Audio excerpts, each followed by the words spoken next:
നിയമസഭാ തെരഞ്ഞെടുപ്പ് കഴിഞ്ഞതോടുകൂടി മുന്നണികൾ കണക്കുകൾ കൂട്ടിയും കിഴിച്ചും മുന്നോട്ട് പോവുകയാണ്. ഈ നിയമസഭാ തെരഞ്ഞെടുപ്പിൽ ഏറ്റവും കൂടുതൽ നേട്ടം കൊയ്യുമെന്ന അവകാശവാദം ഉയർത്തിയത് ബി.ജെ.പി. ആണ്. വലിയ സീറ്റ് പ്രതീക്ഷ ബി.ജെ.പിക്ക് ഉണ്ടായിരുന്നു. അതുകൊണ്ട് തന്നെ വലിയ രീതിയിൽ പണമൊഴുക്കിയും കേന്ദ്രമന്ത്രിമാരെയും പ്രധാനമന്ത്രിയും അടക്കം കേരളത്തിൽ എത്തിച്ചും പലതവണ പ്രചാരണം കൊഴുപ്പിക്കുന്ന കാഴ്ചയും നമ്മൾ കണ്ടു. എന്നാൽ ബി.ജെ.പിയുടെ സകല പ്ലാനുകളും പൊളിഞ്ഞ് പാളീസായിരിക്കുകയാണ് എന്നാണ് ഇപ്പോൾ പുറത്തു വരുന്ന വിവരം.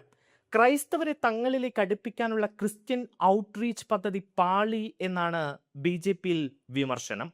പാർട്ടിയിലെ ഒരു വിഭാഗമാണ് ഈ വിമർശനവുമായി ഇപ്പോൾ രംഗത്തെത്തിയിരിക്കുന്നത്. ക്രിസ്ത്യൻ വോട്ടുകൾ തുണച്ചില്ല എന്നും പ്രതീക്ഷിച്ച പിന്തുണ ക്രിസ്ത്യൻ വിഭാഗങ്ങൾക്കിടയിൽ കിട്ടിയില്ല എന്നുമാണ് ഒരു വിഭാഗത്തിന്റെ വിമർശനം.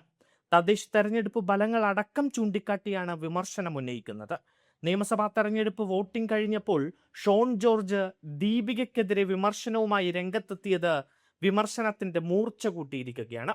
ക്രിസ്ത്യൻ വോട്ടുകൾ തുണച്ചില്ല എന്നും പ്രതീക്ഷിച്ച പിന്തുണ കിട്ടിയില്ല എന്നുമാണ് ഒരു വിഭാഗത്തിന്റെ പരാതി.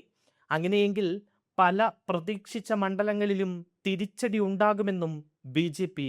ഭയക്കുകയാണ്. സീറ്റ് പ്രതീക്ഷ ഏറെയുണ്ടെങ്കിലും വോട്ട് ശതമാനം കുറഞ്ഞേക്കും എന്ന കണക്കുകൂട്ടൽ കൂടി ഇപ്പോൾ ബി.ജെ.പിയിൽ ഉയരുന്നു. ക്രിസ്ത്യൻ വോട്ടുകളിൽ ശ്രദ്ധ കേന്ദ്രീകരിക്കുന്നത് കൊണ്ട് ഗുണമില്ല.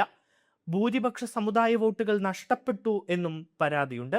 ക്രിസ്ത്യൻ വോട്ടുകൾ പ്രതീക്ഷിച്ച് ക്രിസ്ത്യാനികളെ അനുനയിപ്പിക്കാൻ പോയ ബി.ജെ.പിക്ക് ഉള്ള വോട്ട് കൂടി നഷ്ടമാകും എന്ന സ്ഥിതിയാണ് ഇപ്പോൾ. വിശ്വാസ സംരക്ഷണം മുഖ്യ അജണ്ടയാക്കിയില്ല എന്നും വിമർശനമുണ്ട്.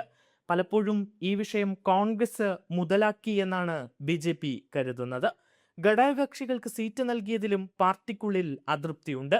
2020-ക്കും ബി.ഡി.ജെ.എസിനും കൂടുതൽ സീറ്റ് നൽകിയതിലാണ് അതൃപ്തിയുള്ളത്. എന്തായാലും ഘടകകക്ഷികൾക്ക് വിട്ടു നൽകിയ എ ക്ലാസ് മണ്ഡലങ്ങളിൽ പാർട്ടിക്ക് തിരിച്ചടി ഉണ്ടാകുമെന്ന ആശങ്കയും പുറത്തു വരികയാണ്.